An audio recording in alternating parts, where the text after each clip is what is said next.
Hello students, तो आज linear equalities का लेक्चर नंबर 3 है। तो इस लेक्चर को स्टार्ट करने से पहले हम लोग कल के लेक्चर के कॉन्सेप्ट्स को जरा एक बार रिवाइज कर लेते हैं। ठीक है, तो देखिए, revision of concepts studied in lecture number 2। तो कल के लेक्चर में हमने क्या क्या कॉन्सेप्ट्स पढ़ा था। तो सबसे पहले हमने पढ़ा था कि why do we need symbols like greater than, less than, greater than equal to, less than equal to, यानी कि हमें चिन्ह greater than, less than, greater than equal to, less than equal to की आवश्यकता क्यों है। ठीक है, और सेकंड चीज जो हमने कल पढ़ा था वो है कि इनइक्वालिटी किसको कहा जाता है। ठीक है, असमिका की परिभाषा। तो चलिए फटाफट पहले इन सब कॉन्सेप्ट्स को एक बार रिवाइज कर लेते हैं, उसके बाद फिर हम लोग आज के लेक्चर में बढ़ेंगे। तो देखिए, तो why do we need symbols like greater than, less than, greater than equal to, less than equal to, हमें चिन्ह greater than, less than, greater than equal to, less than equal to की आवश्यकता क्यों है। ठीक है, तो देखिए, कल हमने पढ़ा था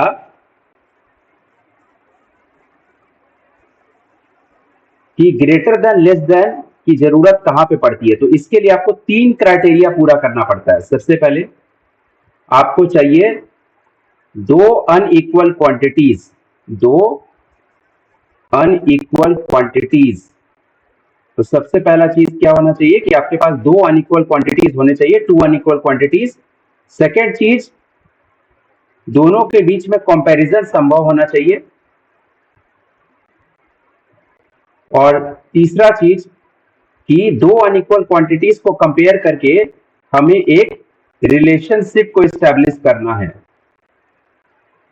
अगर ये तीनों चीज सही ढंग से होगा तो वहीं पर हमें ग्रेटर देन और लेस देन का जरूरत पड़ेगा। जैसे फॉर एग्जांपल लिया जाए, मान लीजिए कि हमारे पास दो अनइक्वल क्वांटिटीज है 5 और 6। तो मैंने आपको क्या बोला कि सबसे पहले तो हमें दो अनइक्वल क्वांटिटीज की जरूरत है, उसके बाद इन दोनों के बीच में कंपैरिजन करेंगे हम लोग। तो कंपैरिजन करने पे हमें पता चला कि 5 जो है वो 6 से छोटा होता है या 6 5 से बड़ा होता है। तो उस संबंध को इस्टेब्लिश करने के लिए हम लोग कौन सा सिंबल यूज करेंगे। तो 5 6 से छोटा होता है तो मुंह 6 की तरफ खुलेगा। ठीक है, हम लोग पढ़े थे ऑलरेडी कि अगर क्या कहते हैं, जिस तरफ मुंह खुलता है उस तरफ का संख्या बड़ा होता है। ठीक है, तो इसको कैसे पढ़ते हैं, 5 इज लेस देन 6। ठीक है, 5 6 से छोटा है। उसी तरीके से मान लीजिए कि मेरे पास, मान लीजिए कि दो नंबर है, एक 2 है और एक 0 है। तो दो अनइक्वल क्वांटिटीज हो गए। अब इन दोनों को कंपैरिजन कीजिए, तो कंपेयर करने में पता चला कि भाई 2 तो 0 से बड़ा होता है। तो उस रिलेशनशिप को एस्टैब्लिश करने के लिए कौन सा चिन्ह यूज करेंगे। तो 2 की तरफ मुंह खुलेगा तो ग्रेटर देन। तो दो अनइक्वल क्वांटिटीज होना चाहिए, दोनों के बीच में कंपैरिजन संभव होना चाहिए, और कंपैरिजन करने के बाद हम लोग जो संबंध स्थापित करते हैं, यानी कि जो रिलेशनशिप एस्टैब्लिश करते हैं, वहीं पर हम लोग को ग्रेटर देन और लेस देन का जरूरत पड़ता है। तो मेरे हिसाब से क्या कहते हैं, ये कॉन्सेप्ट बिल्कुल ही क्लियर होगा। कल भी हम लोग इसके बारे में डिटेल में चर्चा की है। आइए आगे बढ़ते हैं। अगला कॉन्सेप्ट जो है वो था कि greater than equal to, less than equal to का भैया क्या उपयोग है। तो कल ही हमने पढ़ा था, जैसे मान लीजिए फॉर एग्जांपल आपके पास एक है x greater than equal to 4 और दूसरा x greater than equal to 1। तो जब भी इस तरह का कोई फॉर्मेट होता है x greater than equal to 4 या x greater than equal to 5, तो ये क्या चीज को एस्टैब्लिश करता है, ये एस्टैब्लिश करता है कि minimum value of x, minimum value of x is equal to 4। और ये क्या एस्टैब्लिश करता है कि minimum value of x is equal to y। ठीक है, यही हमने कल पढ़ा था। और दूसरा चीज, अगर हम लोग लिखते हैं x is less than equal to 4 या हम लिखते हैं x is less than equal to y, तो इससे क्या एस्टैब्लिश होता है कि maximum value of x is equal to 4, और इस केस में क्या हो जाएगा, maximum value of x is equal to y। ठीक है, तो greater than equal to, less than equal to क्या करता है, greater than equal to, less than equal to allow us to establish क्या चीज, मिनिमम और maximum limit of a variable, तो यहां पर x का मिनिमम और मैक्सिमम निकालना है विथ रेस्पेक्ट टू, किसके रेस्पेक्ट में, तो इस तरफ क्या कहते हैं, एक कांस्टेंट भी हो सकता है या वेरिएबल भी हो सकता है। तो कांस्टेंट या वेरिएबल के रेस्पेक्ट में आपका जो x है उसका जब मिनिमम और मैक्सिमम एस्टेब्लिश किया जाता है तो वहां पे ही आपका greater than equal to less than equal to का जरूरत पड़ता है। तो इसके बारे में भी कल हम लोगों ने डिटेल में डिस्कशन किया था। ठीक है, तो अगर हम लिखते हैं कि x इज ग्रेटर देन और इक्वल टू a, इसका मतलब हो गया कि आपका minimum value of x is equal to a। अगर हम लिखते हैं x is less than equal to a, तो हम ये कहते हैं कि maximum value of x is equal to a। तो मेरे हिसाब से क्या कहते हैं, अब आपको पता चल गया होगा कि greater than equal to less than equal to का हमें क्यों आवश्यकता पड़ता है। चलिए आगे बढ़ते हैं। चलिए उसके बाद फिर हमने कल डिस्कस किया था कि इनइक्वालिटी किसको कहते हैं। तो इनइक्वालिटी किसको कहते हैं, तो जब भी दो एल्जेब्राइक एक्सप्रेशन के बीच अगर हम लोग संबंध स्थापित करते हैं और उस संबंध को स्थापित करने के लिए इन चार में से किसी एक चिन्ह का उपयोग किया जाता है, तो उसकी वजह से हम लोग इनइक्वालिटी को फॉर्म करते हैं, यानी इनइक्वालिटी का निर्माण उसी की वजह से होता है। तो दो बीजगणितीय व्यंजक के बीच अगर इन चार चिन्ह का उपयोग किया जाए तो उसके द्वारा स्थापित किए गए संबंध को क्या कहते हैं, असमीका कहते हैं। जैसे फॉर एग्जांपल ले लीजिए आपका दो बीजगणितीय व्यंजक, जैसे देखिए यहाँ नीचे में यहाँ पे दो बीजगणितीय व्यंजक है, इसके बीच में देखिए ग्रेटर देन का चिन्ह है, इसलिए ये एक इनइक्वालिटी है। यहाँ पे दो बीजगणितीय व्यंजक है, इसके बीच में देखिए लेस देन वाला सिंबल है, इसलिए ये एक इनइक्वालिटी है। यहाँ पे देखिए दो बीजगणितीय व्यंजक है, इसके बीच में ग्रेटर देन इक्वल टू का है, इसलिए ये एक इनइक्वालिटी है। यहाँ पे भी देखिएगा दो बीजगणितीय व्यंजक है और इसके बीच में लेस देन इक्वल टू का चिन्ह है, इसलिए ये भी क्या है, एक इनइक्वालिटी है। तो मेरे हिसाब से इनइक्वालिटी बिल्कुल ही क्लियर होगा आप लोगों को। ठीक है, चलिए तो ये था कल के लेक्चर में किया गया सारा कॉन्सेप्ट। आगे बढ़ते चलिए, तो आप क्या कहते हैं, हम लोग आज स्टार्ट करते हैं लीनियर इनइक्वालिटीज रैखिक असमताएं का लेक्चर नंबर 3। तो आज के लेक्चर में हम लोग क्या क्या पढ़ेंगे, चलिए उसको सबसे पहले देखते हैं। चलिए आज के लेक्चर का मुख्य उद्देश्य है हम लोग पढ़ेंगे टाइप्स ऑफ इनइक्वालिटी। ठीक है, असमीका के प्रकार। तो एनसीईआरटी में आपका टोटल ये 8 प्रकार का इनइक्वालिटी है जो कि हमको पढ़ना है। ठीक है, तो वो कौन कौन से हैं, तो सबसे पहला हो गया आपका न्यूमेरिकल इनइक्वालिटी, संख्यांक असमीका। सेकंड नंबर क्या हो गया आपका, लिटरल इनइक्वालिटी, शाब्दिक या चरांक असमीका। थर्ड टाइप क्या हो गया, डबल इनइक्वालिटी, द्वि असमीका। उसके बाद चौथा स्ट्रिक्ट इनइक्वालिटी, सुनिश्चित असमीका। पांचवा क्या हो गया, स्लैक इनइक्वालिटी, अनिश्चित असमीका। उसके बाद छठा क्या हो गया, linear inequality in one variable, एक चर की रैखिक असमीका। उसके बाद सातवां क्या हो गया, linear inequality in two variables, दो चरों की रैखिक असमीका। और फाइनली आठवां क्या हो गया आपका, क्वाड्रेटिक इनइक्वालिटी, द्विघातीय असमीका। तो चलिए अब एक एक करके इन सब को डिटेल में समझते हैं कि ये सब होते क्या है। तो टोटल 8 प्रकार का इनइक्वालिटी पढ़ना है जो कि आपके एनसीईआरटी के टेक्स्ट बुक में दिया गया है। तो चलिए सबसे पहला है आपका न्यूमेरिकल इनइक्वालिटी। तो न्यूमेरिकल इनइक्वालिटी क्या होता है, तो नाम से ही आपको पता चल रहा होगा, न्यूमेरिकल यानी कि कोई नंबर के बारे में जरूर यहाँ पे चर्चा किया जाएगा। तो देखिए, टू रियल नंबर्स, दो वास्तविक संख्याओं के बीच, तो two real numbers related by the symbol greater than, less than, greater than equal to और लेस देन इक्वल टू, यानी कि जब भी दो रियल नंबर के बीच में संबंध स्थापित करने के लिए इन चार में से किसी एक चिन्ह का उपयोग किया जाता है तो हम लोग को एक न्यूमेरिकल इनइक्वालिटी मिलता है। दो वास्तविक संख्याओं के बीच चिन्ह greater than, less than, greater than equal to, less than equal to द्वारा स्थापित किए गए संबंध को संख्यांक असमीका कहा जाता है। तो आप देखिए यहाँ पे ध्यान से देखिएगा, ठीक है, यहाँ पे दो रियल नंबर है, 4 और 3 दो वास्तविक संख्या है, उसके बीच में ग्रेटर देन का है, इसलिए ये एक न्यूमेरिकल इनइक्वालिटी हो जाएगा। यहाँ पे देखिए दो रियल नंबर है, इसके बीच में लेस देन वाला चिन्ह है, इसलिए ये एक न्यूमेरिकल इनइक्वालिटी हो जाएगा। ठीक है, यहाँ पे देखिए 6 और 2 है, इसके बीच में ग्रेटर देन इक्वल टू है, ये एक न्यूमेरिकल इनइक्वालिटी हो जाएगा। यहाँ पे 7 और 9 है, इसके बीच में लेस देन इक्वल टू का चिन्ह है, ये एक न्यूमेरिकल इनइक्वालिटी हो जाएगा। तो स्पष्ट रूप से कहा गया है कि आपको क्या करना है, दो रियल नंबर्स के बीच में रिलेशनशिप को एस्टेब्लिश करने के लिए जब भी इन चार में से किसी एक चिन्ह का उपयोग किया जाएगा तो उसकी वजह से जो इनइक्वालिटी बनेगा उसको संख्यांक असमीका या न्यूमेरिकल इनइक्वालिटी कहा जाएगा। तो मेरे हिसाब से क्या कहते हैं, ये कॉन्सेप्ट बिल्कुल ही क्लियर होगा।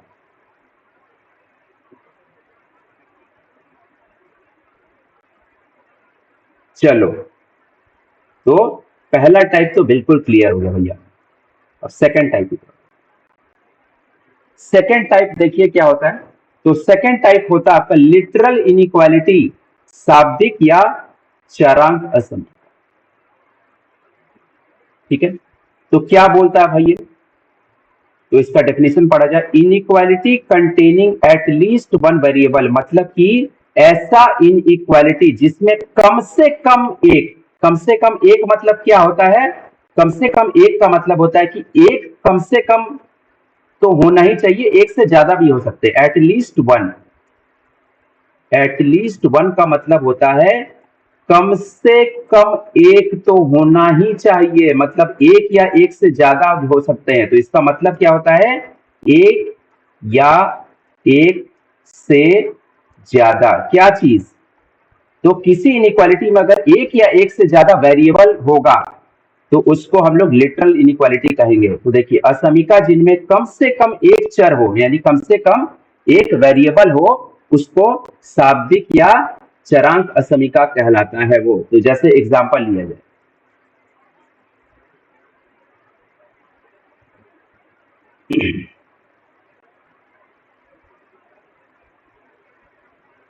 जैसे फॉर एग्जांपल लिया जाए, देखिए ये यहाँ पे आपके पास एक इनइक्वालिटी है x ग्रेटर देन 3, इसमें आप देखिएगा कि एक वेरिएबल का यूज किया गया है। तो डेफिनेशन क्या बोलता है, किसी इनइक्वालिटी में अगर आपको कम से कम एक वेरिएबल भी दिख जाए, तो यहाँ पे एक वेरिएबल वो कौन सा है, x, तो ये कौन सा इनइक्वालिटी हो जाएगा, लिटरल इनइक्वालिटी। यहाँ पे देखिए आपको एक इनइक्वालिटी दिया गया y प्लस 4 लेस देन 5, इसमें वेरिएबल है, हाँ एक वेरिएबल है y, तो ये एक क्या हो जाएगा, लिटरल इनइक्वालिटी हो जाएगा। यहाँ पे देखिए आपको एक असमीका दिया गया है, inequality x plus 2 greater than equal to y minus 7, यहाँ पे आपको देखिए दो वेरिएबल है, तो डेफिनेशन ही बोलता है कम से कम एक होना चाहिए, एटलीस्ट वन। कम से कम एक का मतलब क्या होता है, एक या एक से ज्यादा, तो यहाँ पे दो का यूज किया गया है। यहाँ पे देखिए आपके पास इनइक्वालिटी है u less than equal to v, इसमें कितना है, दो ठो है, u और v। तो ऐसा इनइक्वालिटी, ऐसा इनइक्वालिटी जिसमें आपको कम से कम एक वेरिएबल दिख जाए, कम से कम एक वेरिएबल दिख जाए, उसको क्या बोलते हैं हम लोग, लिटरल इनइक्वालिटी बोलते हैं। ठीक है, तो मेरे हिसाब से क्या कहते हैं, लिटरल इनइक्वालिटी अब आप लोग का क्लियर होगा। तो अभी तक हम लोग दो इनइक्वालिटी कर लिए, न्यूमेरिकल इनइक्वालिटी और लिटरल इनइक्वालिटी। ठीक है, चलिए आगे बढ़ते हैं। चलिए अगला है आपका डबल इनइक्वालिटी। तो देखिए डबल इनइक्वालिटी क्या होता है, जब तीन एल्जेब्राइक एक्सप्रेशन को इन चार चिन्ह की मदद से, ठीक है, तो पढ़िए, three algebraic expressions related by the symbol greater than less than greater than equal to less than equal to are known as double inequality. यानी कि तीन एल्जेब्राइक एक्सप्रेशन होगा, एक दो तीन, और इन तीनों एल्जेब्राइक एक्सप्रेशन के बीच में अगर हम लोग इन चार चिन्ह का उपयोग करके, ठीक है, रिलेशनशिप को एस्टैब्लिश करते हैं तो हमको डबल इनइक्वालिटी मिलता है। ठीक है, तो इसका डेफिनेशन एक बार हिंदी में पढ़ा जाए, तो ये इसका डेफिनेशन है आपका इंग्लिश में, इसका डेफिनेशन हिंदी में ये हो गया, तीन बीजगणितीय व्यंजक के बीच, तो तीन बीजगणितीय व्यंजक के बीच चिन्ह ग्रेटर देन इक्वल टू द्वारा स्थापित किए गए संबंध को द्विअसमिका कहा जाता है। यानी कि आपके पास तीन बीजगणितीय व्यंजक यानी तीन अलजेब्राइक एक्सप्रेशन होगा, कोई तीन, और इसके बीच में या बीच में कहां पे, यहाँ पे और यहाँ पे, अगर हम लोग इन चार में से क्या कहते हैं किसी भी चिन्ह का उपयोग करते हैं तो आपको डबल इनइक्वालिटी मिलता है। चलिए ये हो गया सबसे पहला चीज। अब इसमें देखिए दूसरा इंपॉर्टेंट चीज क्या है, तो डबल इनइक्वालिटी जो है चार प्रकार का होता है। तो या तो वो इस तरह का होगा a less than b less than c, या तो वो इस तरह का होगा a less than equal to b less than c, या तो वो इस प्रकार का होगा a less than b less than equal to c, या तो वो इस प्रकार का होगा a less than equal to b less than equal to c। तो इसमें आप देखिएगा यहाँ पे क्या लिखा हुआ नीचे में, वेयर, जहां पर a b c algebraic expressions होते हैं। तो ये a b और c ये तीन अलजेब्राइक एक्सप्रेशन हो गए, और ये तीनों के बीच में संबंध स्थापित करने के लिए इन चार चिन्ह का उपयोग अगर कर दिया जाए तो हमको डबल इनइक्वालिटी मिलता है। तो द्विअसमिका चार प्रकार के होते हैं। पहला प्रकार ये हो गया a b से छोटा b c से छोटा, दूसरा प्रकार a b के बराबर या उससे छोटा b c से छोटा, तीसरा प्रकार a b से छोटा b c के बराबर या उससे छोटा, और चौथा प्रकार a b के बराबर या उससे छोटा b c के बराबर या उससे छोटा, जहां पर a b c बीजगणितीय व्यंजक होते हैं। जैसे फॉर एग्जांपल देखा जाए, इसका एग्जांपल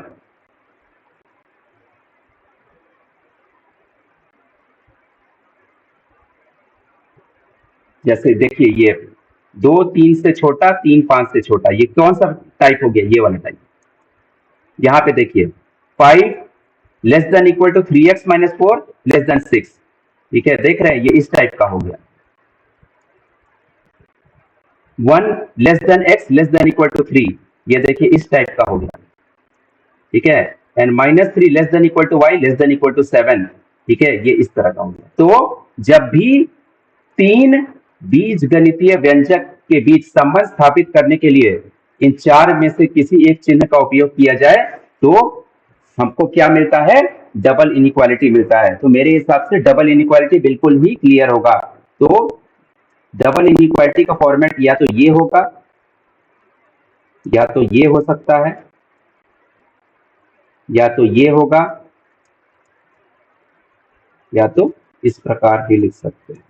तो चारों में से कोई एक टाइप अगर आपको पड़ जाए तो वो डबल इनइक्वालिटी हो जाएगा। तो मेरे हिसाब से क्या कहते हैं, ये तीसरा डेफिनेशन भी आप लोग को अब बिल्कुल क्लियर होगा कि डबल इनइक्वालिटी क्या होता है। चलिए, तो हम लोग तीन प्रकार पढ़ लिए।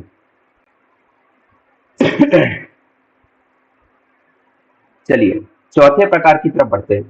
चौथा हो गया आपका स्ट्रिक्ट इनइक्वालिटी, सुनिश्चित असमिका।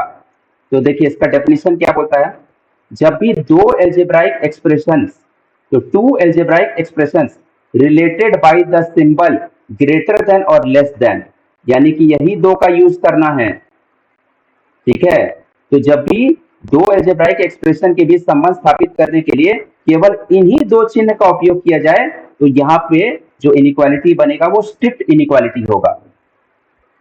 तो दो बीजगणितीय व्यंजक के बीच अगर इन्हीं दो चिन्ह का उपयोग किया जाए, ठीक है, तो उसके द्वारा स्थापित किए गए संबंध को सुनिश्चित असमिका कहा जाता है। जैसे आप देखिएगा यहाँ पे दो एल्जेब्राइक एक्सप्रेशन है, उसके बीच में ये लेस देन का चिन्ह यूज किया गया है। x और 2 दो एल्जेब्राइक एक्सप्रेशन है, यहाँ पे देखिए ग्रेटर देन का यूज किया गया है। यहाँ पे देखिए दो एल्जेब्राइक एक्सप्रेशन है 2x + 5 x - 1 और इसके बीच में। तो जब भी दो एल्जेब्राइक एक्सप्रेशन के बीच में केवल इन्हीं दो चिन्ह का उपयोग कर सकते हैं, या तो ग्रेटर देन या तो लेस देन, ठीक है, तो उस तरह का इनइक्वालिटी को हम लोग कहते हैं स्ट्रिक्ट इनइक्वालिटी। स्ट्रिक्ट यानी कि सुनिश्चित असमिका, ठीक है। चलिए अब इसमें एक बहुत इंपॉर्टेंट चीज है जो हम आपको बताएंगे अभी कि इसको स्ट्रिक्ट क्यों कहा जाता है। तो देखिए स्ट्रिक्ट का मतलब होता है सुनिश्चित। सुनिश्चित मतलब कि आप 100% कन्फर्म होके बोल रहे हैं, ठीक है। स्ट्रिक्ट, स्ट्रिक्ट मतलब कि सख्त, जैसे कि हम 100% कंफर्म होके बोल रहे हैं यहाँ पे कि 3 5 से छोटा होता है, ठीक है, 3 जो है 5 से छोटा होता है, तो यहाँ पे हम 100% कंफर्म है ना कि भैया 3 5 से छोटा होता है, ठीक है। x इज ग्रेटर देन 2, ठीक है, तो यहाँ पे हम 100% श्योर होके बोल रहे हैं कि x जो है वो 2 से बड़ा है, ठीक है। 2x + 5 लेस देन x - 1, यहाँ पे हम 100% कंफर्म होके बोल रहे हैं कि ये जो होगा 2x + 5 वो x - 1 से छोटा ही होगा, ठीक है। तो स्ट्रिक्ट इसलिए यहाँ पे यूज किया जाता है वर्ड, क्योंकि जब आप बोलते हैं ना ग्रेटर देन और लेस देन, इसका मतलब है कि आप 100% श्योर हैं कि आप या तो बड़ा है या तो आप छोटा है, यहाँ पे कोई कंफ्यूजन वाली बात नहीं होती है। जैसे कि 3 5 से छोटा है, यहाँ पे कोई कंफ्यूजन नहीं है। x इज ग्रेटर देन 2, यानी कि x जब भी होगा 2 से बड़ा होगा, कोई कंफ्यूजन नहीं है। 2x + 5 लेस देन x - 1, यानी 2x + 5 जो होगा वो x - 1 से छोटा होगा, ठीक है। तो ये सब आपका स्ट्रिक्ट इनइक्वालिटी हो जाता है। क्यों? क्योंकि इस केस में आप 100% कंफर्म होकर के बोलते हैं कि हम जो बोल रहे हैं उसमें हम 100% श्योर हैं। अब देखिए, तो ये हो गया स्ट्रिक्ट इनइक्वालिटी। तो स्ट्रिक्ट इनइक्वालिटी क्या हो गया? जब भी दो एल्जेब्राइक एक्सप्रेशन, ठीक है, कोई भी दो एल्जेब्राइक एक्सप्रेशन ले लीजिए आप, मान लीजिए ये दो एल्जेब्राइक एक्सप्रेशन है और इन दोनों के बीच में अगर इसी दो चिन्ह का उपयोग किया जा रहा है, ठीक है, या तो आप ग्रेटर देन पुट कीजिए या तो आप लेस देन, इसकी वजह से जो इनइक्वालिटी बनेगा वो आपका स्ट्रिक्ट इनइक्वालिटी हो जाएगा। चलिए आगे बढ़ते हैं। अगला क्या है भाई? अब देखिए, अगला है स्लैक इनइक्वालिटी। तो जैसे स्ट्रिक्ट था वैसे ही स्लैक होता है। स्लैक का मतलब अनिश्चित, तो एक होता है सुनिश्चित। सुनिश्चित इस तरह से लिखा जाता है, सुनिश्चित। सुनिश्चित अनिश्चित, तो दोनों में फर्क क्या है? तो पहले डेफिनेशन पढ़िए। तो देखिए क्या बोलता है, two algebraic expression related by the symbol greater than equal to less than equal to, यानी कहने का मतलब ये है कि आपके पास दो एल्जेब्राइक एक्सप्रेशन होगा और उन दोनों के बीच में अगर आप इन या तो इसको यूज करेंगे या तो इसको यूज करेंगे, तो इसकी वजह से जो इनइक्वालिटी बनेगा उसको कहेंगे स्लैक इनइक्वालिटी, ठीक है। इससे पहले हम लोग पढ़े थे स्ट्रिक्ट। तो स्ट्रिक्ट में क्या था कि दो एल्जेब्राइक एक्सप्रेशन था और दोनों के बीच में या तो इसको यूज करेंगे या तो इसको, तो ये स्ट्रिक्ट था। लेकिन इस केस में आपको क्या यूज करना है? ये दोनों में से कोई एक, तो आपको मिलेगा स्लैक, ठीक है। तो स्ट्रिक्ट और स्लैक में आपको अंतर समझ में आ रहा होगा, ठीक है। अब देखिए इसका हिंदी में परिभाषा। तो दो बीजगणितीय व्यंजक के बीच चिन्ह greater than equal to less than equal to द्वारा स्थापित किए गए संबंध को अनिश्चित असमीका कहा जाता है, ठीक है। तो देखिए, अब इसको स्लैक इनइक्वालिटी क्यों कहा जाता है? स्लैक इनइक्वालिटी अनिश्चित मतलब कि आप जो है इस वक्त 100% श्योर नहीं है। जैसे फॉर एग्जांपल, जैसे मान लीजिए कि अगर हम लिखते हैं x greater than equal to y, तो हम लोग ऑलरेडी जानते हैं कि x greater than equal to y से दो निष्कर्ष निकलता है। क्या? x या तो y के बराबर है या x y से बड़ा है। तो आप जो है यहां पर देखिएगा, यहां पे दो कंडीशन आ जाता है, x y के बराबर है या तो x y से बड़ा है। तो इसकी वजह से क्या होता है कि हम लोग 100% कंफर्म होके नहीं बोल पाते हैं। क्यों? क्योंकि हमको कभी लगता है कि बराबर भी हो सकता है और हमको कभी लगता है कि ये बड़ा भी हो सकता है। तो यहाँ पे दो केस आ जाता है ना, ये दो केस आने की वजह से आपका जो आंसर होता है ना उसमें 100% कॉन्फिडेंस नहीं होता है, ठीक है। आपको लगता है कि बराबर भी हो सकता है, अब कभी आपको लगता है कि बड़ा भी हो सकता है। तो जो कि आप 100% श्योर होकर के नहीं बोल पाते हैं, इसीलिए ये जो इनइक्वालिटी होता है ना, ये स्लैक इनइक्वालिटी है, ठीक। तो स्ट्रिक्ट और स्लैक में अब आप लोगों को मतलब समझ में आ गया होगा। जैसे एग्जाम्पल लिया जाए, एग्जाम्पल जैसे देखिए यहाँ पे है 3 लेस देन इक्वल टू 5, जैसे अगर हम ये लिख रहे हैं, इसका मतलब ये है कि हम अभी 100% श्योर ही नहीं है कि 3 जो है 5 के बराबर होता है या 3 5 से छोटा होता है। मतलब जिसने भी ये लिखा है उसको ये 100% श्योर नहीं है वो। ठीक है, ऐसे तो 3 5 से छोटा होता ही है, लेकिन हम ये उस संदर्भ में बोल रहे हैं कि जो भी इसको लिखा है वो श्योर नहीं है। तो जब वो श्योर नहीं है तो ये इस तरह का, उसको लगता है कि 3 5 के बराबर भी हो सकता है या 3 5 से छोटा भी हो सकता है, तो उसने क्या कहते हैं, इस तरह का क्या कहते हैं, एक स्टेटमेंट दे दिया। ठीक है, इसमें देखिए x greater than equal to 2, x greater than equal to 2, इसका मतलब है कि x 2 के बराबर भी हो सकता है या x 2 से बड़ा भी हो सकता है। तो हम लोग 100% कंफर्म नहीं कि दोनों में से कौन सा है। इसमें देखिए 2x plus 5 less than equal to x minus 1, तो इसमें आप बराबर भी हो सकते हैं, ठीक है, या तो आप छोटा भी हो सकते हैं। तो जब भी क्या कहते हैं ये डुअल पॉसिबिलिटी आ जाता है ना, मतलब कि आप श्योर नहीं है 100%, तो उस केस में जो है हम लोग इस चिन्ह का उपयोग कर देते हैं और हम लोग को क्या मिल जाता है, स्लैक इनइक्वालिटी। तो अब आपको पता चल गया होगा कि स्ट्रिक्ट और स्लैक में क्या फर्क है। जब इस तरह का चिन्ह यूज हो स्ट्रिक्ट, जब इस तरह का चिन्ह हो स्लैक।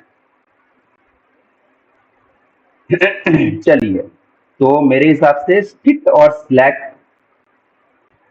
क्लियर होगा।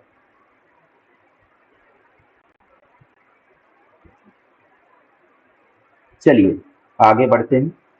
छठा प्रकार है linear inequality in one variable, एक चर की रैखिक समीकरण। तो देखिए इसका डेफिनेशन पढ़ा जाए तो देखिए क्या बोलता है, कोई भी inequality an inequality of the form. तो देखिए इसका ये 4 प्रकार होता है, कौन सा, या तो ax plus B greater than 0 होगा, दूसरा प्रकार ax plus B less than 0 होगा, तीसरा प्रकार ax plus B greater than equal to 0 होगा, और चौथा प्रकार ax plus B less than equal to 0 होगा। अगर इन चारों फॉर्मेट में से कोई भी एक फॉर्मेट है इनइक्वालिटी का जहां पर a और b, ध्यान में रखिएगा, कांस्टेंट होता है, a और b क्या होता है, a और b कांस्टेंट होता है, और यहाँ पे x एक वेरिएबल का काम करता है, तो उसको क्या बोलते हैं, linear inequality in one variable.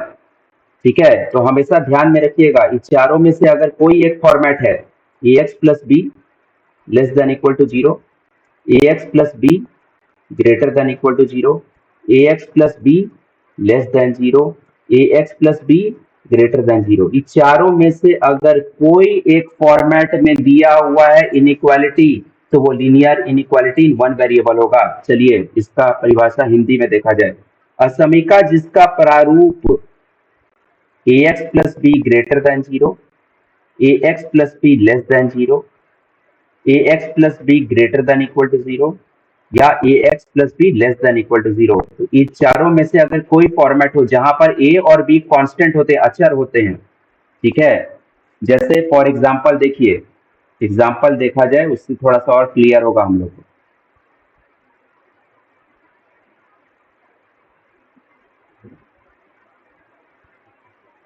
जैसे देखिए आपको दिया है ये 3x प्लस 2 ग्रेटर देन 0, देखिए कौन सा फॉर्मेट है, ये फॉर्मेट है आपका ax plus B greater than 0।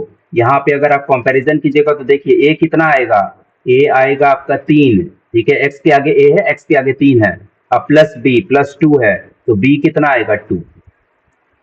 ठीक है, ये देखिए कौन सा फॉर्मेट है ये, तो ये फॉर्मेट आपको देखिए डायरेक्ट नहीं पता चल रहा है, लेकिन इसको हम लोग स्टैंडर्ड रूप में कर सकते हैं। देखो कैसे करोगे, ध्यान दो, हम क्या बोलना चाह रहे हैं, x माइनस 1 लेस देन 0 है, इसको स्टैंडर्ड फॉर्मेट में करना है। तो देखो इस x को लिख सकते हैं 1 इंटू एक्स, क्योंकि 1 इंटू एक्स तो x ही होता है, माइनस 1 इज लेस देन 0। चलो अब इसको ऐसे लिख सकते हैं 1 into x plus minus 1 is equal to 0। तो ये आ गया अब स्टैंडर्ड फॉर्मेट में, कौन सा, a into x plus b, ठीक है, यहाँ पे लेस देन होगा, इज लेस देन 0। तो देखो स्टैंडर्ड फॉर्मेट में आ गया, यहाँ पे a कितना हो गया 1 और b हो गया माइनस 1।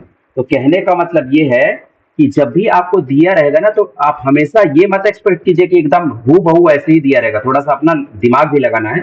ठीक है, तो जैसे यहाँ पे दिया हुआ था x माइनस 1 लेस देन 0, ठीक है। अब आप बोलिएगा सर कि क्या कहते हैं यहाँ पे तो मैच ही नहीं कर रहा, तो मैच कराना पड़ता है कभी कभी, डायरेक्ट नहीं दिया रहेगा। तो मैच कराने के लिए हम लोग थोड़ा सा लॉजिक लगाए।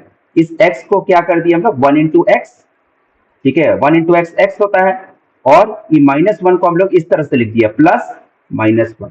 तो जैसे आप ये कीजिएगा, ये देखिए फॉर्मेट में आ गया, a into x plus B is less than 0, यानी A x plus B less than 0, A x plus B less than 0 वाला फॉर्मेट आ गया। इसमें देखिए कौन सा फॉर्मेट है, ए x plus B greater than equal to 0। इसमें कौन सा फॉर्मेट है, ए x plus B less than equal to 0। तो जब भी ये चार फॉर्मेट में इनइक्वालिटी रहेगा ना, जहां पे ए और बी कांस्टेंट होना चाहिए और एक्स वेरिएबल, उसको क्या बोलते हैं, linear inequality in one variable. ठीक है, तो linear inequality in one variable अब समझ में आ गया होगा आपको। तो ये था छठा प्रकार। तो linear inequality in one variable in चार में से किसी एक फॉर्मेट में होता है, ए एक्स प्लस बी 0 से बड़ा, या ए एक्स प्लस बी 0 से छोटा, या ए एक्स प्लस बी 0 के बराबर या उससे बड़ा, या ए एक्स प्लस बी 0 के बराबर या उससे छोटा। ठीक है, मेरे हिसाब से 100% क्लियर होना चाहिए ये कॉन्सेप्ट। चलो आगे बढ़ते हैं।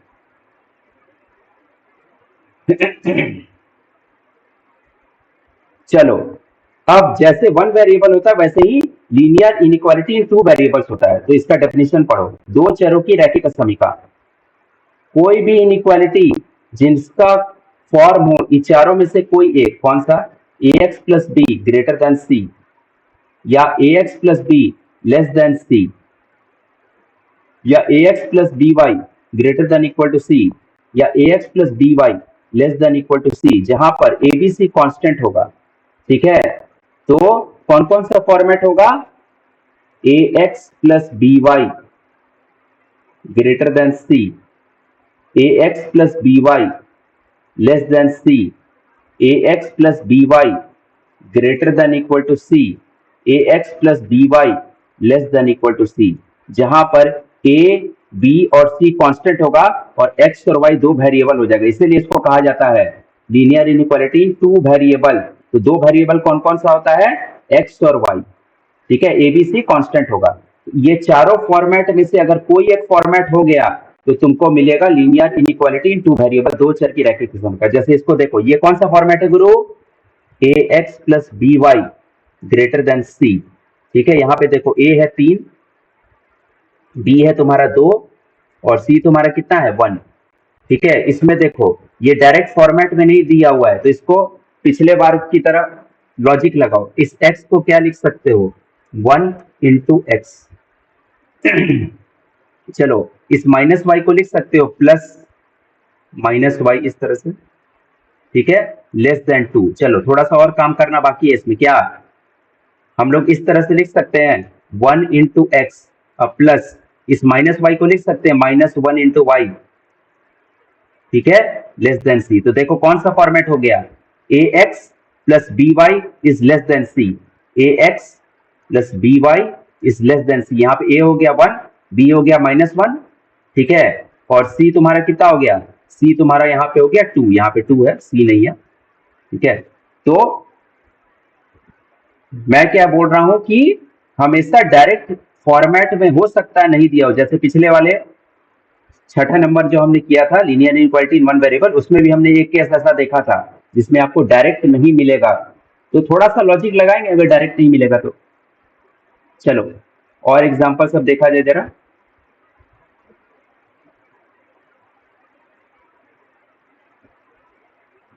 तो देखो इसका फॉर्मेट क्या है, इसका फॉर्मेट है ए x plus B Y greater than equal to c. इसका फॉर्मेट क्या है, ए x plus B Y less than equal to सी।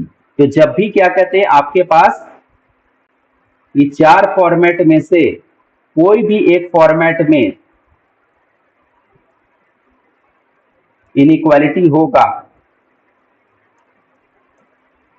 जहां पर ए बी और सी कांस्टेंट होगा और एक्स और वाई दो वेरिएबल होगा, तो आप समझ जाइएगा कि हम किसके बारे में बात कर रहे हैं, linear inequality in two variables. चलो आखिरी टाइप की तरह पढ़ते हैं, उसके बाद फिर एक फाइनल समरी किया जाएगा।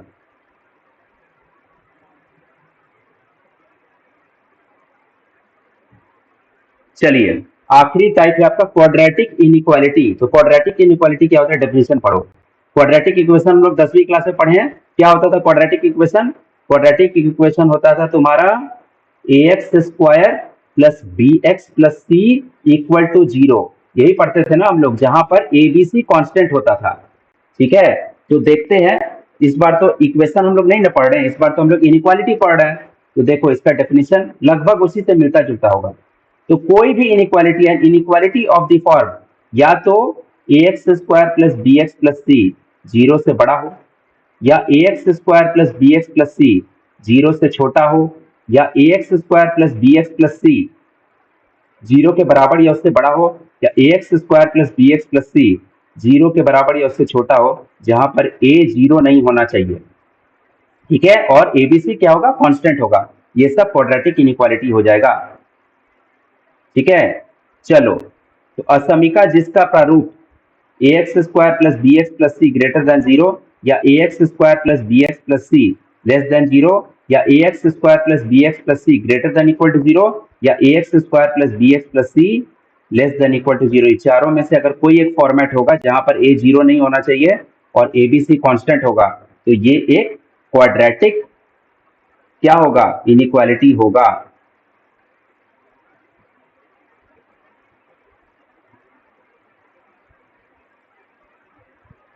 तो देखा जाए, जैसे फॉर एग्जांपल ले लो x square plus x plus one. तो देखो x square plus x plus one, ध्यान से देखो। तो हम लोग एक काम करते हैं, हम लोग एक्सप्लेनेशन स्लाइड में चलते हैं ताकि वहां पे कुछ जगह मिल जाए।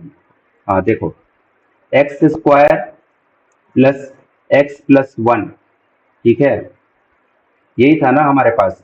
ठीक है, ग्रेटर देन 0।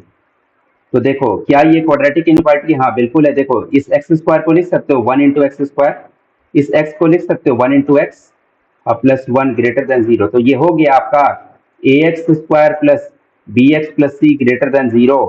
ठीक है, जहां पे ए क्या हो गया 1, बी कितना हो गया 1, और सी भी हो गया 1। तो ये क्या हो गया, एक क्वाड्रेटिक इनइक्वालिटी हो गया।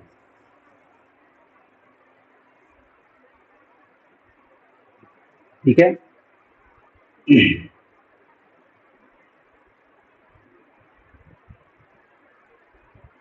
तो देखिए फिर से वापस चलते हैं।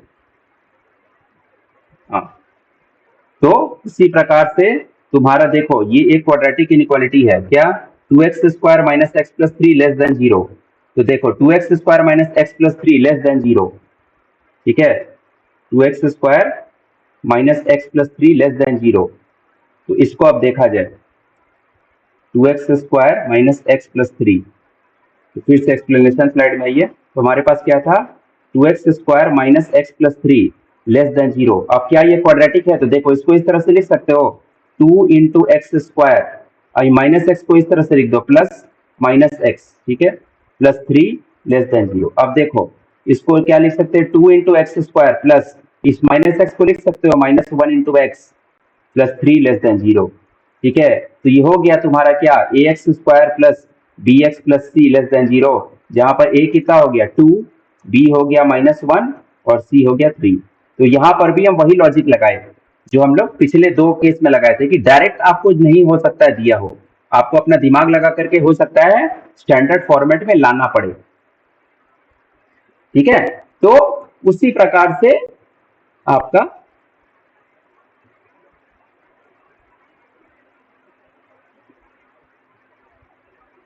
जो है बाकी एग्जाम्पल हम लोग ले सकते हैं।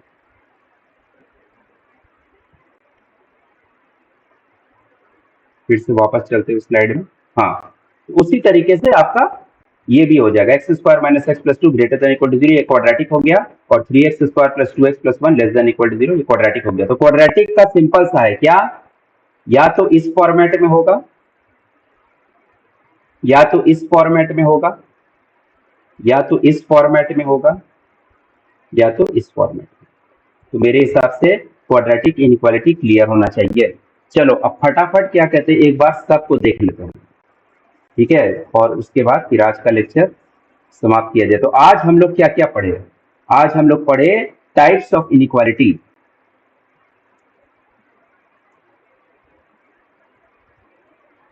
तो देखिए समरी किया जाए तो सबसे पहले हम लोग पढ़े न्यूमेरिकल इनइक्वालिटी, दोनों तरफ नंबर रहेगा जैसे 3, 5, और इन दोनों के बीच में संबंध स्थापित करने के लिए तुम इन चारों में से अगर किसी एक चिन्ह का उपयोग करते हो तो न्यूमेरिकल इनइक्वालिटी बन जाएगा। जैसे अगर हम बोले ये एक न्यूमेरिकल इनइक्वालिटी है, ठीक है, 4 ग्रेटर देन 2, ये एक न्यूमेरिकल इनइक्वालिटी है। एक्स नहीं होगा, न्यूमेरिकल इनइक्वालिटी में दोनों तरफ नंबर होता है। अगर हम लिख दें इस तरह से 5 ग्रेटर देन इक्वल टू 3, ये एक न्यूमेरिकल इनइक्वालिटी होगा। अगर हम लिख दें 2 लेस देन इक्वल टू 7, ये एक न्यूमेरिकल इनइक्वालिटी होगा। तो दोनों तरफ क्या होगा, नंबर होगा, और दोनों के बीच में संबंध स्थापित करने के लिए कौन कौन सा चिन्ह यूज करेंगे, ये वाला, ठीक है। चलो तो न्यूमेरिकल इनइक्वालिटी क्लियर हो गया। चलो आगे बढ़ते हैं। अगला क्या था, लिटरल इनइक्वालिटी। तो ऐसा इनइक्वालिटी जिसमें क्या होता है, कम से कम एक वेरिएबल होना चाहिए, कम से कम एक वेरिएबल होना चाहिए। जैसे फॉर एग्जांपल मान लो x ग्रेटर देन 5, ये एक लिटरल इनइक्वालिटी, क्यों, क्योंकि इसमें एक वेरिएबल यूज किया गया है। x प्लस 4 लेस देन 7, ये एक लिटरल इनइक्वालिटी है क्योंकि इसमें एक वेरिएबल यूज किया गया है। x प्लस वाई, ठीक है, greater than equal to y plus z, ये आपका क्या कहते हैं, लिटरल इनइक्वालिटी है। क्यों, क्योंकि कम से कम एक वेरिएबल का मतलब क्या होता है, एक भी हो सकता है, एक से ज्यादा भी हो सकता है। तो यहाँ पे 3 वेरिएबल लिए हैं, x, y और z, ठीक है। तो ये एक लिटरल इनइक्वालिटी हो जाएगा, ठीक है। मान लो कि तुम्हारे पास है u less than equal to v minus 4, ठीक है, u less than equal to v minus 4, ये भी आपका एक लिटरल इनइक्वालिटी क्योंकि इसमें वेरिएबल का यूज किया गया है। तो लिटरल इनइक्वालिटी क्या होता है, ऐसा इनइक्वालिटी जिसमें कम से कम एक वेरिएबल दिख जाए, वो सब लिटरल इनइक्वालिटी होता है। चलो आगे बढ़ते हैं, फटाफट बढ़ा जाए।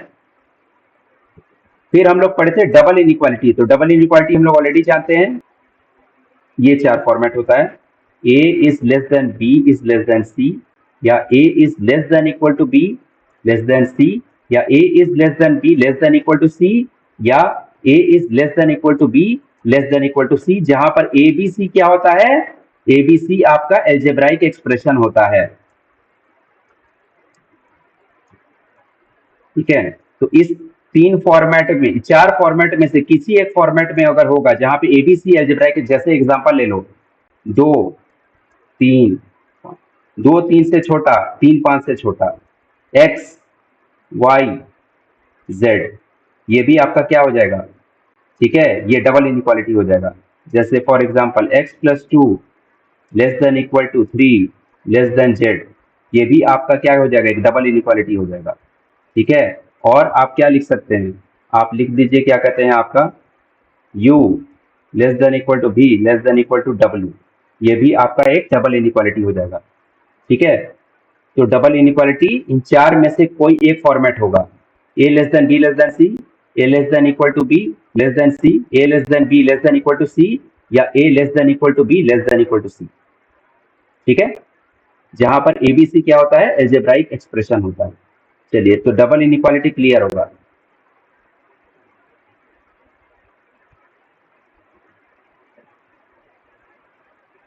चलो आगे बढ़ते हैं। स्ट्रिक्ट में क्या था, बहुत सिंपल सा डेफिनेशन था, किसी भी इनइक्वालिटी जिसमें कि या तो ग्रेटर देन यूज हो या तो लेस देन यूज हो। जैसे कि 5 3 से बड़ा है, ये स्ट्रिक्ट इनइक्वालिटी है, x y से छोटा है, ये स्ट्रिक्ट इनइक्वालिटी है। तो स्ट्रिक्ट का तो बहुत सिंपल था। स्लैक, स्लैक में क्या होता है, अगर किसी इनइक्वालिटी में ये दो चिन्ह ही का उपयोग किया जाए, ग्रेटर देन इक्वल टू या लेस देन इक्वल टू। जैसे अगर हम इसी को लिख दें 5 ग्रेटर देन इक्वल टू 3, तो ये स्लैक इनइक्वालिटी हो जाएगा, क्योंकि बीच में क्या किया गया, ग्रेटर देन इक्वल टू का, x less than equal to y, ये एक स्लैक इनइक्वालिटी हो जाएगा, ठीक है। तो स्ट्रिक्ट में केवल इन दो का उपयोग होता है, स्लैक में इन दो का उपयोग होता है, ठीक है। तो स्लैक भी क्लियर होगा। चलो छठा क्या है भाई, छठा था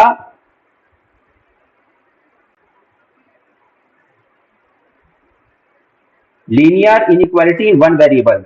इसका क्या क्या बेसिक फॉर्मेट था, a x plus B greater than 0, A x plus B less than 0, A x plus B greater than equal to 0, और a x plus B less than equal to 0, जहां पर a और b constant होता है। जैसे for example 2x plus 1 greater than 0, ये हो गया linear inequality in one variable. वो वेरिएबल कौन सा है? x। अगर हम लिखेंगे 2y plus 2 less than equal to 0, ये भी हो जाएगा आपका linear inequality in one variable. ठीक है, वो वेरिएबल कौन सा है? वो वेरिएबल y है यहाँ पे।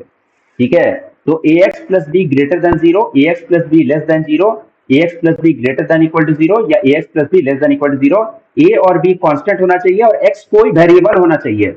तो हमेशा जरूरी नहीं है कि x ही मिलेगा आपको, कोई दूसरा वेरिएबल भी हो सकता है y। जैसे कि हम इसको भी बोल सकते हैं 2u plus 25 is less than 0, ये भी हो सकता है।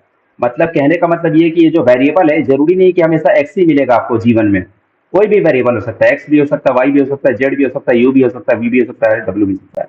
तो बेसिक फॉर्मेट क्या होता है? ये चार रहता है, जहां पे a भी कांस्टेंट होता है और x कोई वेरिएबल होता है। ठीक है, चलो आगे बढ़ो।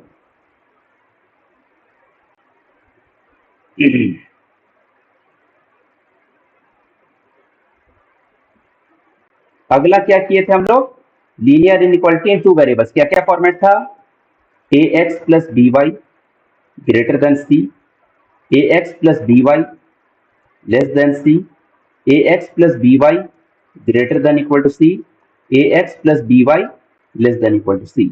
ठीक है, जहां पर ए बी सी कॉन्स्टेंट होता है और एक्स और वाई कोई दो वेरिएबल होगा। जैसे फॉर एग्जाम्पल मान के चलो कि 2x plus 3y is greater then 5, ये आपका लीनियर इनइक्वालिटी टू वेरिएबल्स हो गया। ठीक है, जहां पर दो वेरिएबल कौन से हैं? एक्स और वाई। हम लोग इस तरह से भी लिख सकते हैं 3u plus 4v less than equal to 7, ये भी हो गया linear inequality in two variables. यहाँ पे दो वेरिएबल कौन सा हो गया? u और v।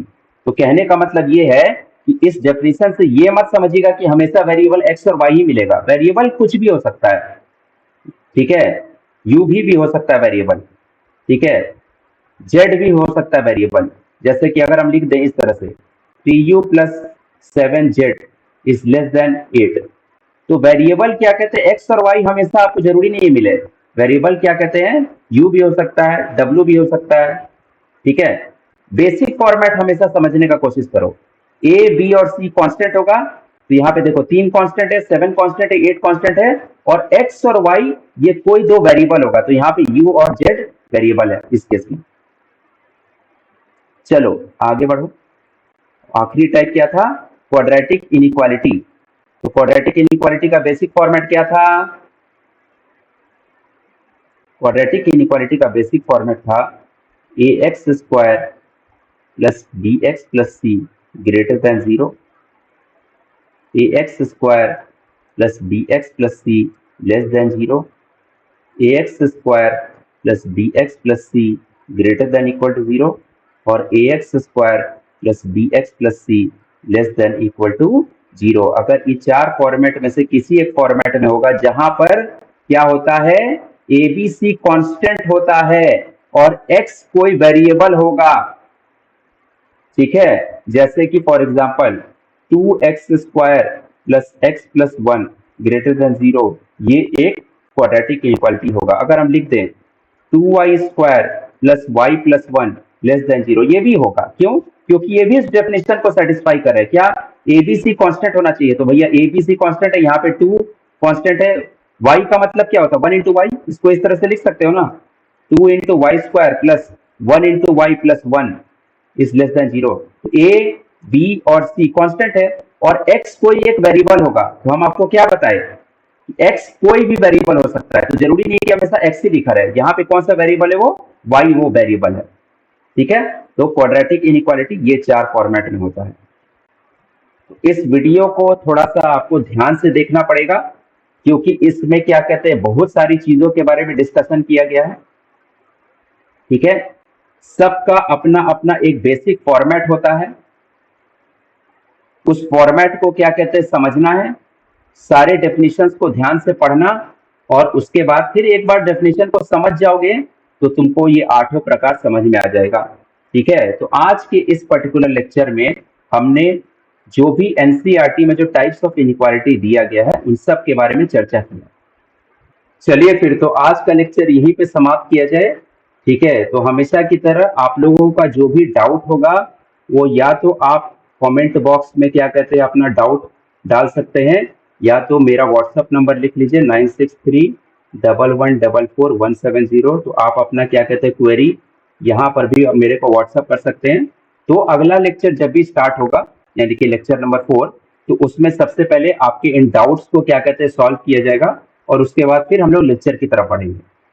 ठीक है, तो बहुत ही क्लियर और स्पष्ट क्या कहते हैं इंस्ट्रक्शन दिया गया आप लोगों को, प्रोसेस बहुत ही सिंपल रखा गया है। ठीक है, चलिए फिर अपना ध्यान रखिए और हम लोग मिलते हैं अगले लेक्चर में। ठीक है, थैंक यू, धन्यवाद।